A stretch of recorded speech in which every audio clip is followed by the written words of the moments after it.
IM for career ಚಾನಲ್ಗೆ ನಿಮ್ಮೆಲ್ಲರಿಗೂ ಸುಸ್ವಾಗತ. ಇವತ್ತು ನಾವು ಸಂದೀಪ್ ಭಡತ್ ಅವ್ರ ಬಗ್ಗೆ ಹೆಚ್ಚಾಗಿ ತಿಳ್ಕೊಳ್ತಾ ಹೋಗೋಣ. ಸಂದೀಪ್ ಭಡತ್ ಯಾರು ಅಂತಂದರೆ ಇತ್ತೀಚೆಗೆ ಅಂದರೆ ಕಳೆದ ವರ್ಷ UPSCನವರು ಸಿವಿಲ್ ಸರ್ವಿಸ್ ಎಕ್ಸಾಮ್ ಅಂತ ಏನು ಕಂಡಕ್ಟ್ ಮಾಡಿದ್ರು, ಅದರಲ್ಲಿ 82ನೇ ರ್ಯಾಂಕ್ ಪಡೆದಿದ್ದಾರೆ. ಕರ್ನಾಟಕದವರು, ಕನ್ನಡಿಗರು, ಹಾಗೂ ಇದರಿಂದ ಅವರು ಕರ್ನಾಟಕಕ್ಕೆ 2ನೇ ಸ್ಥಾನವನ್ನು ಗಳಿಸಿದ್ದಾರೆ.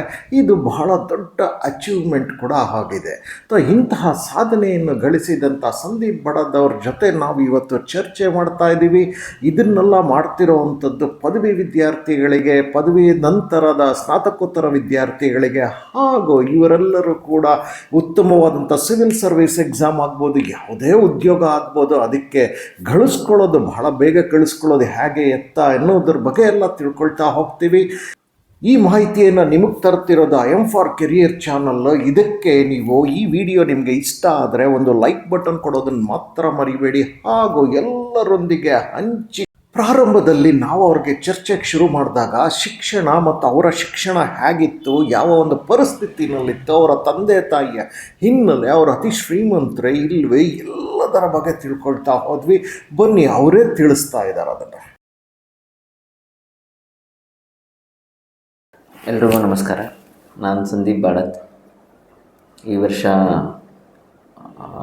UPSC ಪರೀಕ್ಷೆಯಲ್ಲಿ ಪಾಸಾಗಿರೋರು. ನಮ್ಮ ಫ್ಯಾಮಿಲಿ ಮೂಲತಃ ಯಾದಗಿರಿನಿಂದ. ನಮ್ಮ ತಂದೆಯವ್ರದ್ದು ಕಿರಾಣ ವ್ಯಾಪಾರ, ನಮ್ಮ ತಾಯಿಯವರು ಗೃಹಿಣಿ. ಆಮೇಲೆ ನಮ್ಮದು ಸಾಮಾನ್ಯ ವರ್ಗದ ಒಂದು ಕುಟುಂಬ ಆಗಿರ್ತದೆ. ಸಾಮಾನ್ಯವಾಗಿ ನಿಮ್ಮ ನೋಡಿರ್ತಾರೆ ಉತ್ತರ ಕರ್ನಾಟಕ ಭಾಗದಲ್ಲಿ. That is my kind of basic upbringing. ನನ್ನ ಸ್ಕೂಲಿಂಗ್ ಬಂದುಬಿಟ್ಟು ಪ್ರೈಮರಿ ಸೇಮ್ ಯಾದಗಿರಿ ಟೌನಲ್ಲೇ. ಆಮೇಲೆ 6th up to 12th Jawahar Navodaya Vidyalaya ಶಾಪುರಲ್ಲಿದೆ. ಸೊ ಅಲ್ಲಾಯಿತು. ಅದಾದಮೇಲೆ through CET I got in to engineering in electronics and communication engineering, Ambedkar college ನಾಗರಬಾವಿಯಲ್ಲಿ. ಅದಾದಮೇಲೆ in final year I decided to pursue civil services. So ಇದು ನನ್ನದು ಬ್ರೀಫ್ ಜರ್ನಿ.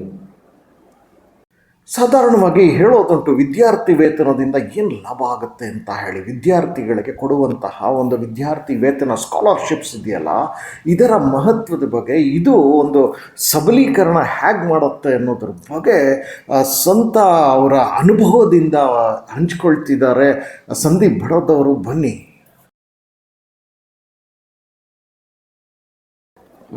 ನಮ್ಮದು ಎಜುಕೇಷನ್ ಮೋಸ್ಟ್ಲಿ ಟೌನಲ್ಲಿದ್ದಾಗ it was not normal ಆಗಿತ್ತು. Because ನಮ್ಮೂರಲ್ಲೆಲ್ಲ ಅಷ್ಟೊಂದು ದೊಡ್ಡ ಸ್ಕೂಲೆಲ್ಲ ಏನೂ ಇರಲಿಲ್ಲ. So we don't know how was it ಅಂತ. ಸೊ ಇರೋದೇ ಒಂದೆರಡು ಇತ್ತು, ಅಲ್ಲಿಲ್ಲ ಅಂದರೆ ಇಲ್ಲಿ, ಇಲ್ಲಿಂದ ಅಲ್ಲಿ ಅನ್ನೋ ಥರ ಇತ್ತು. ಬಟ್ ನಮ್ಮ scholarship Navodaya school free government ಎಜುಕೇಷನಿಂದ ನನಗೆ ಒಂದು ಕ್ವಾಲಿಟಿ ಎಜುಕೇಷನ್ ಸಿಕ್ತು. Otherwise probably I don't know ನಮ್ಮೂರಲ್ಲಿ ಎತ್ಕೊಂಡು ಎಷ್ಟು ಓದೋಕ್ಕಾಗ್ತಿತ್ತು ಅಂತ ನನಗೆ ಗೊತ್ತಿಲ್ಲ. I am really thankful for the Jawahar Navodaya Vidyalaya system here. ಅದರಿಂದ it gave a really all round quality education. ಅದಾದಮೇಲೆ ಇಂಜಿನಿಯರಿಂಗು ಕೂಡ it was through scholarships only. So yes, scholarship ಇಲ್ಲ ಅಂದರೆ it would have been difficult, but scholarships has help me to through out ಒಳ್ಳೆ education ಪಡೆಯೋಕ್ಕೆ scholarship ತುಂಬ help ಮಾಡಿದೆ. ಶಿಕ್ಷಣ ವ್ಯವಸ್ಥೆ ಬಗ್ಗೆ 10 ಮಾತುಗಳಿದೆ. ಬಹಳ ವರ್ಷಗಳಿಂದಲೂ ಯಾವ ಶಿಕ್ಷಣ ಉತ್ತಮ ಅನ್ನುವ ಚರ್ಚೆ ಕೂಡ ಇದೆ, ಇವತ್ತಿಗೂ ನಡೀತಿದೆ. ಸಂದೀಪ್ ಅವರು ಕೂಡ ಈ ಬಗ್ಗೆ ನಾವು ಗಮನ ಹರಿಸಿದಾಗ ಅವರು ಹೇಳಿದ್ದೇನು ಅಂತಂದರೆ, ಈ ಒಂದು UPSCಯ ಸಿವಿಲ್ ಸರ್ವಿಸ್ ಎಕ್ಸಾಮ್ ಇದೆಯಲ್ಲ, ಇದೇ ಟ್ರೂ ಎಜುಕೇಷನ್ ಅಂತ ಅವರು ಅಭಿಪ್ರಾಯ ಪಡ್ತಿದ್ದಾರೆ. ಅವರು ಅಭಿಪ್ರಾಯ ಪಡಲಿಕ್ಕೆ ಕಾರಣ ಏನು ಅನ್ನೋದನ್ನು ಅವರೇ ತಿಳಿಸ್ತಾರೆ, ಕೇಳಿ. ಸಿವಿಲ್ ಸರ್ವಿಸಸ್ ಎಕ್ಸಾಮ್ ಪ್ರಿಪ್ರೇಷನ್ ಬರೀ ಇದು ಒಂದು UPSC ಅವ್ರ KS ಎಕ್ಸಾಮ್ಗೋಸ್ಕರ ಅಂತ ಶುರು ಮಾಡಿಬಿಡಿ. ಯಾಕಂದರೆ ನೀವು ಯಾವಾಗ ಸಿವಿಲ್ ಸರ್ವಿಸಸ್ ಪ್ರಿಪ್ರೇಷನ್ ಸ್ಟಾರ್ಟ್ ಮಾಡ್ತೀರಲ್ಲ, this you can take it as beginning of the real education. whatever you have been through in schooling days, it has its own deficiencies. This is the first true opportunity for you to get yourself educated. ಯಾಕಂದರೆ ನಿಮಗೆ first time you will be trying to understand every basic thing, and moreover you will be doing it on your own, and you will be thinking. You are not just reading, you will be thinking. So this thing will shape your intellectual ability, and papers like ethics, integrity will shape your attitude. So together they will shape your personality, and they will prepare you to to a very great resilient inner self, that you can do probably anything you wish, as long as you are committed to it. So don't just take it as ಇದು exam ಇದೆ, ಇದು ಓದಬೇಕು, ಇದು ಓದಿದ್ರೆ ಇದು exam pass ಆಗ್ತೀವಿ. ಸಾರಿ, if you are preparing with that mindset, it's very difficult to pass, and even if you are passing it, it's very difficult to fulfilling the role, and most likely you will not pass if you are studying with that mindset. And the biggest loss is not missing out in the list, because ultimately some real good aspirants miss out in the list. But the big problem here is you spending here 3 to 5 years and not getting into list. That is okay, but not carrying anything after studying for 3 to 5 years, that is the biggest loss. You have to read and study with the mindset that whatever you are studying will be helpful in your life in whatever ways it is possible in the future. So ಆ mindset ಇಟ್ಕೊಂಡು ಓದಿ.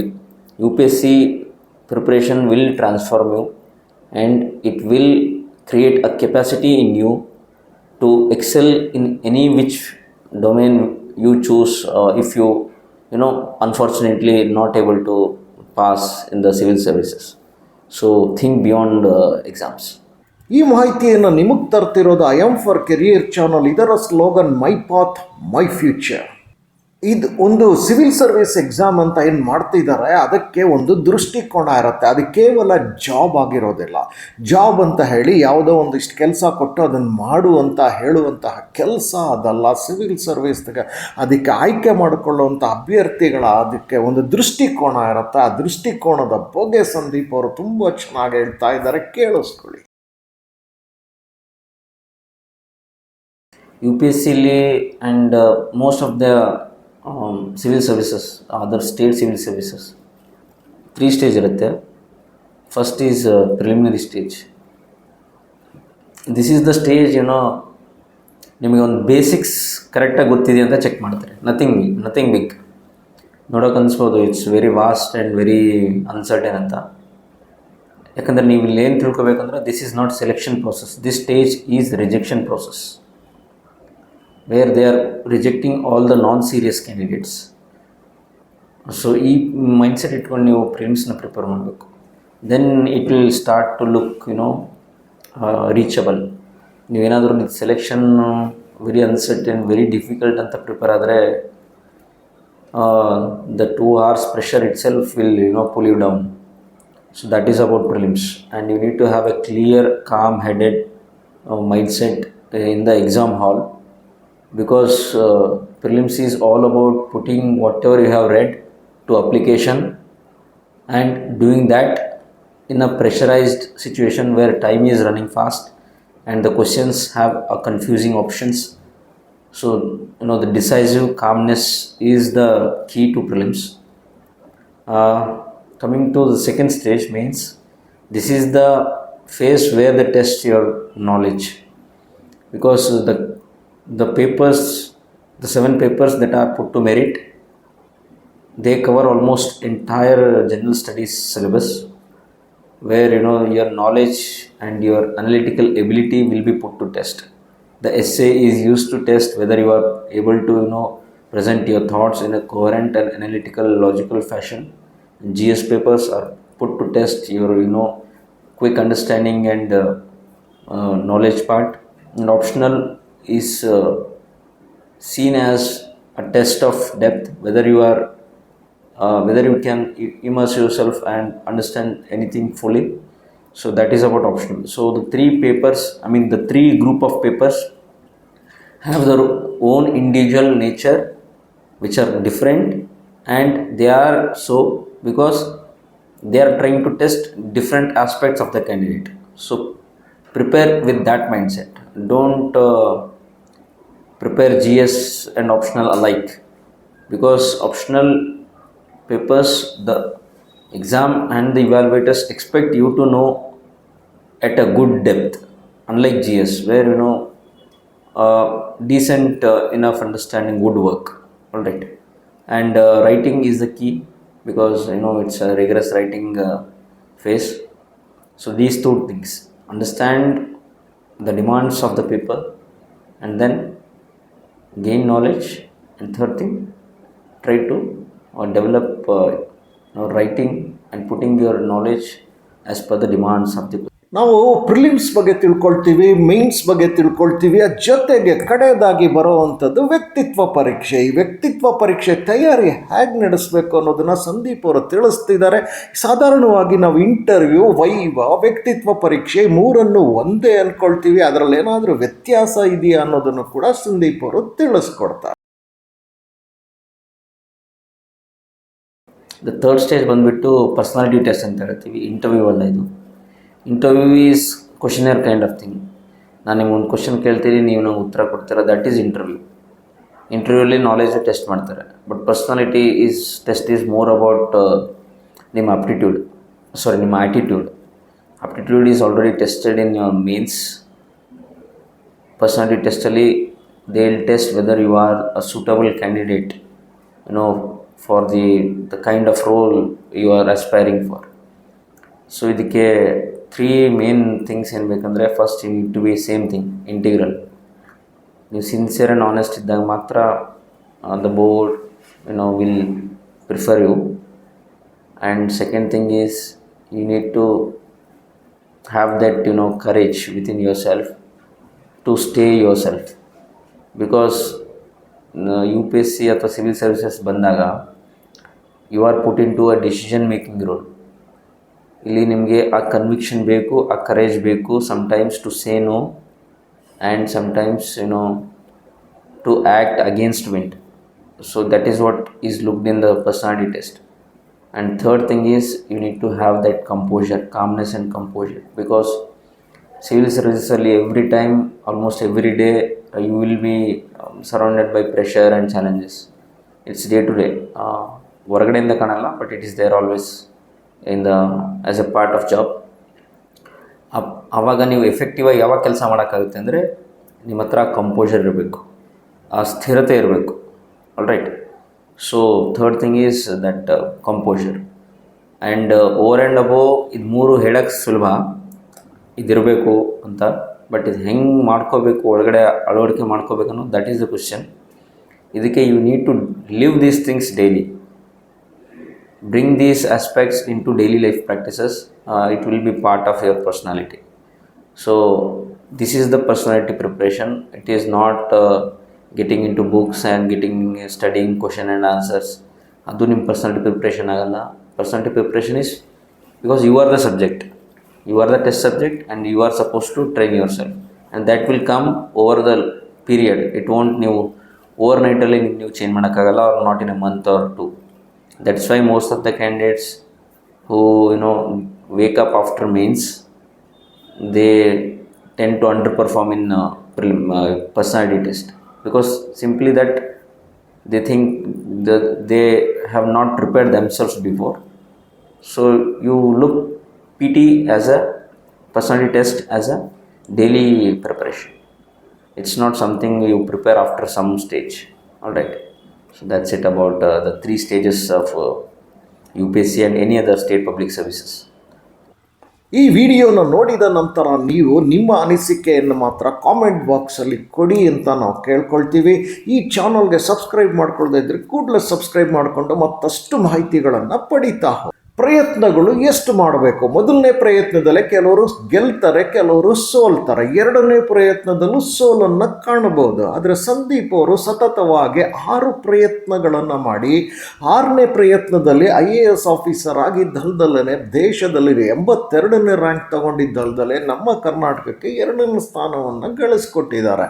So ಇಂತಹ ಸಂದೀಪ್ ಅವರು ಅವರ ಸತತ ಪ್ರಯತ್ನದ ಗುಟ್ಟು ಮತ್ತು ಪ್ರಯತ್ನ ಮತ್ತು ಅಲ್ಲಿ ಆಗುವಂತಹ ಏನೆಲ್ಲ ಒಂದು ಪಯಣ ಇದೆ, ಪ್ರಯಾಣದ ಬಗ್ಗೆ ಅವರು ಮಾತಾಡ್ತಾ ಬರ್ತಿದ್ದಾರೆ.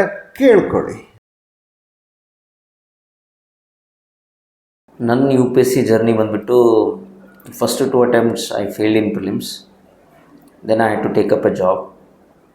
ಅದಾದಮೇಲೆ that was the time when I got time to sit and think and rework my strategy and come with a solid preparation. But yet again, I only prepared for prelims. My strategy was limited to prelim stage during that phase. So right after my comeback, I cleared prelims, but since I was not prepared for mains, so the mains was very underperformed. And ಇಲ್ಲಿ COVID year ಇತ್ತು, and there was no gap to work on mains even for my 4th attempt. So 3rd attempt mains ಬರೆದ್ರು, 4th attempt I went again without preparation of mains. So ಮತ್ತೆ prelims pass ಆಯಿತು, ಮತ್ತೆ 4th same thing. 2 mains was literally, so we can call ಹೆಸ್ರಿಗೆ ಬರೆದಂಗಿತ್ತು, nothing much. And 5th ಅಟೆಂಪ್ಟಲ್ಲಿ I got time. The first time I really got some time to prepare mains. ಆವಾಗ mains prepare ಮಾಡಿದ್ದೆ, but answer writing was the deficiency. ಅದು ಆ part ಮಾಡಿರಲಿಲ್ಲ. ಸೊ ನಾನು ಯಾವುದೂ ಪೇಪರ್ ಕಂಪ್ಲೀಟ್ ಮಾಡೋಕ್ಕಾಗಿರಲಿಲ್ಲ. ನಿಯರ್ಲಿ ಲೆಫ್ಟ್ 110 ಮಾರ್ಕ್ಸ್ ಬ್ಲ್ಯಾಂಕ್ ಹೋಗಿತ್ತು. But still I got good marks for what I have written. So ಆವಾಗ ಅದು ಕಾನ್ಫಿಡೆನ್ಸ್ ಬಂತು ನನಗೆ. If I bridge the writing gap, then I think I can score well. So last ಅಟೆಂಪ್ಟಲ್ಲಿ I just filled all that's the remaining gap. Writing ಪಾರ್ಟ್ನ ಸ್ವಲ್ಪ workout ಮಾಡಿದೆ, and I worked out some papers where the score can be improved with efforts. So ಆ ಪೇಪರ್ಸ್ನ ಸ್ವಲ್ಪ strategically ತೊಗೊಂಡು work ಮಾಡಿದೆ. And ultimately ನನ್ನ final ಮೇನ್ಸಲ್ಲಿ I got very good marks. ಈ ವ್ಯಕ್ತಿತ್ವ ಪರೀಕ್ಷೆ ಅಂತ ಕಡೆಯಲ್ಲಿ ಏನು ಮಾಡ್ತಾರೆ, ಅದರ ಒಂದು ಅಂಕಗಳಿರುತ್ತೆ. ಅಂಕಗಳಲ್ಲಿ ಏನು ಅದು ಇಂಪಾರ್ಟೆನ್ಸ್ ಅಂತ ಹೇಳಿ ಇವತ್ತು ಸಂದೀಪ್ ಅವರು ತುಂಬ ಚೆನ್ನಾಗಿ ಮೋಟಿವೇಶ್ನಲ್ ಆಗಿ ಮಾತಾಡಿದ್ದಾರೆ. ನಿಮಗೆ ಯಾರ್ಯಾರು ಇದಕ್ಕೆಲ್ಲ ಅಪಿಯರ್ ಆಗ್ತಿದ್ದೀರಿ, ನಿಮಗೆ ಈ ವಿಡಿಯೋ ನನ್ನ ಪ್ರಕಾರ ತುಂಬ ಉತ್ತಮವಾದದ್ದು ಅಂತ ಅನಿಸುತ್ತೆ. The more satisfying thing is, ನನ್ನ 6th ಆ್ಯಂಡ್ ಫೈನಲ್ ಅಟೆಂಪ್ಟಲ್ಲಿ ಫಸ್ಟ್ ಇಂಟರ್ವ್ಯೂ, 4ನೇ ಮೇನ್ಸ್ ಇದ್ದರೂ ಕೂಡ this was my first interview. And ನನ್ನ ಪ್ರಿಪ್ರೇಷನ್ ಸ್ಟ್ರಾಟಜಿ ನಿಮ್ಗೆ ಹೇಳ್ದಂಗೆ, I was preparing for personality test before exams itself. ಒಂದು ಲಾಸ್ಟ್ 2 ಇಯರ್ಸಿಂದ that was my part of daily life. So ಅದರಿಂದಾಗಿ ನನ್ನ ಪ್ರಿಪ್ರೇಷನ್ somewhere it happen before the results itself. So ಅದಕ್ಕೆ first interview ಇದ್ದರೂ I got good marks. And ಇದು very crucial interview marks, ಯಾಕಂದರೆ service decide ಮಾಡಿಬಿಡುತ್ತೆ, sometimes ಲಿಸ್ಟಿಂದ ಹೊರಗಡೆ ಆಗಿಬಿಡುತ್ತೆ. Because 30-40 marks is the margin UPSC. Rank ಬಂದವ್ರಿಗೆ, ರ್ಯಾಂಕ್ ಬರೆದಿರೋರಿಗೆ 30-40 ಮಾರ್ಕ್ಸಿಂದ ವ್ಯತ್ಯಾಸ ಇರುತ್ತೆ. ಆ್ಯಂಡ್ ಇಂಟರ್ವ್ಯೂವಲ್ಲಿ ಅಷ್ಟು ಡಿಫೆನ್ಸ್ ಬಂದುಬಿಡುತ್ತೆ. So final attempt and last first interview ಇಷ್ಟೆಲ್ಲ ಇದ್ದರೂ ಕೂಡ somewhere that prior preparation help me to come out well. ಈ ಉದ್ಯೋಗಕ್ಕೆ ತಯಾರಿ ಯಾವಾಗ ಮಾಡಬೇಕು ಅನ್ನೋದು ಕೂಡ ಪ್ರಶ್ನೆ ಇರುತ್ತೆ. ಕೆಲವರು ಹೇಳ್ತಾರೆ ಹೈಸ್ಕೂಲ್ನಲ್ಲೇ ಶುರು ಮಾಡಬೇಕು ಅಂದರೆ, ಕೆಲವರು PUCನಲ್ಲಿ, ಕೆಲವರು ಡಿಗ್ರಿನಲ್ಲಿ, ಕೆಲವರು ಎಲ್ಲ ಓದಿದ ನಂತರ ಪ್ರಾರಂಭ ಮಾಡಿ ಅಂತ. ಸೊ ಅಂಥ ಸಂದರ್ಭದಲ್ಲಿ ನೀವು ಇವರ ಮಾತನ್ನು ಕೇಳೋದು ಬಹಳ ಉತ್ತಮ ಅಂತ ನಾನು ವೈಯಕ್ತಿಕವಾಗಿ ಅಭಿಪ್ರಾಯವನ್ನು ಪಡ್ತೇನೆ. ಸೊ ಇವಾಗ ಯಾರ್ಯಾರು ಗ್ರ್ಯಾಜುಯೇಷನಲ್ಲಿ ಇದ್ದೀರಾ, like BSc, BCom, BA and MBBS ಈ ಥರ ಇರೋದು ಗ್ರ್ಯಾಜುಯೇಷನ್ ಇರೋರು, and engineers, doctors as well, medicine students, ನೀವು ಎಲ್ಲಿಂದ ಸ್ಟಾರ್ಟ್ ಮಾಡಬೇಕು ಪ್ರಿಪ್ರೇಷನ್ ಅಂದರೆ, ನಿಮ್ಮ ಗ್ರ್ಯಾಜುಯೇಷನಿಂದನೇ ಸ್ಟಾರ್ಟ್ ಮಾಡಲಿಕ್ಕೆ ಟ್ರೈ ಮಾಡಬೇಕು. ಬಿಕಾಸ್ ನಿಮ್ಮ ಎಕ್ಸಾಮ್ ಅರ್ಥ ಆಗಲಿಕ್ಕೆ it will take 1+ year usually. ಯಾಕಂದರೆ ನಿಮ್ಗೇನು ಸಿಲೆಬಸ್ ಇದೆ, ವಾಟ್ ಈಸ್ ದ ಡಿಮಾಂಡ್ ಅಂತ ಒಂದು ರಫ್ ಐಡಿಯಾ ಬರಲಿಕ್ಕೆ ನಿಮ್ಗೆ ಅಷ್ಟು ಟೈಮ್ ಬೇಕು. ನೀವು ಇದನ್ನು ನಿಮ್ಮ ಗ್ರ್ಯಾಜುಯೇಷನ್ ಡೇಸಲ್ಲೇ ಮಾಡಿದಾಗ you will have that clear picture. ಏನು ಮಾಡಿದ್ರೆ ಏನೋ ನನಗೆ ಪ್ರಾಪರ್ ಅಂಡರ್ಸ್ಟ್ಯಾಂಡ್ ಆಗಿ ನಾನು ಎಕ್ಸಾಮಲ್ಲಿ ಎಕ್ಸಿಕ್ಯೂಟ್ ಮಾಡೋಕ್ಕಾಗುತ್ತೆ ಅಂತ ಗೊತ್ತಾದಾಗ ರೈಟ್ ಆಫ್ಟರ್ ಯುವರ್ ಗ್ರ್ಯಾಜುಯೇಷನ್ ನೀವು ಎಂತಾರಲ್ಲ ಫುಲ್ ಫ್ಲೆಡ್ಜ್ ಪ್ರಿಪ್ರೇಷನ್ ಸ್ಟಾರ್ಟ್ ಮಾಡ್ಬೋದು. This will be ideal approach if you are aspiring for becoming a civil servant. Sandeep ಅವರು ಅವರ ಕಡೆಯಲ್ಲಿ ಅವರೇ ಅದು ಹೇಳೋದಕ್ಕೆ ಶುರು ಮಾಡಿದ್ರು. ಏನು ಅಂತಂದರೆ ಇವತ್ತಿನ ಸಮಯ ಏನಿದೆ ಅದು ತುಂಬ ಉತ್ತಮವಾದ ಸಮಯ, ಇದನ್ನು ಕಳ್ಕೊಳ್ಬೇಡಿ, ಇಲ್ಲಿರುವಂತಹ ವ್ಯವಸ್ಥೆಗಳನ್ನೆಲ್ಲ ತುಂಬ ಚೆನ್ನಾಗಿ ಬಳಸ್ಕೊಳ್ಳಿ, ನೀವು ಉದ್ಧಾರ ಆಗೋದು ಬಹಳ ಮುಖ್ಯ ಅಂತ ಇಡೀ ಕನ್ನಡ ನಾಡಿನ ಜನತೆಯ ಅದರಲ್ಲಿ ಯುವಕರಲ್ಲಿ ಅವರು ಮನವಿ ಮಾಡ್ಕೊಳ್ತಾರೆ ಮತ್ತು ಅದ್ರ ಬಗ್ಗೆ ಸಾಕಷ್ಟು ವಿಚಾರವನ್ನು ತಿಳಿಸ್ತಾ ಇದ್ದಾರೆ. ಬನ್ನಿ ಅವರಿಂದಲೇ ನಾವು ಕೇಳೋಣ. ಆ್ಯಂಡ್ ಮೋರ್ ಓವರ್ ಇನ್ನೊಂದು ವಿಷಯ ಹೇಳೋಕ್ಕೆ ಇಷ್ಟಪಡ್ತೀನಿ, ಇಟ್ಸ್ ಫಾರ್ ಎವ್ರಿ ಒನ್. ಏನಂದರೆ ದೀಸ್ ಡೇಸ್ ಸ್ಟೂಡೆಂಟ್ಸ್ ನೀವೆಲ್ಲ ಸ್ವಲ್ಪ ತುಂಬ ವರಿಯಾಗಿರ್ತೀರ, ಲಾಟ್ ಆಫ್ ಇನ್ಸೆಕ್ಯೂರಿಟೀಸ್. ನೀವು ಏನಕ್ಕೆ ಅಷ್ಟು ವರಿ ಆಗಿರಬಾರ್ದಂತ I will tell a reason. Because insecurity ಅಥವಾ ನಿಮ್ಮೇನು ಭಯ ಏನಿರ್ತದಲ್ಲ, ಕರಿಯರ್ ಏನಾಗ್ತದೆ, ಮುಂದೇನಾಗ್ತದೆ, ಆಮೇಲೆ ಏನಾಗ್ತದೆ, ಈ ಚಿಂತೆಯಲ್ಲೇ ನೀವು ಏನೂ ಮಾಡಲ್ಲ.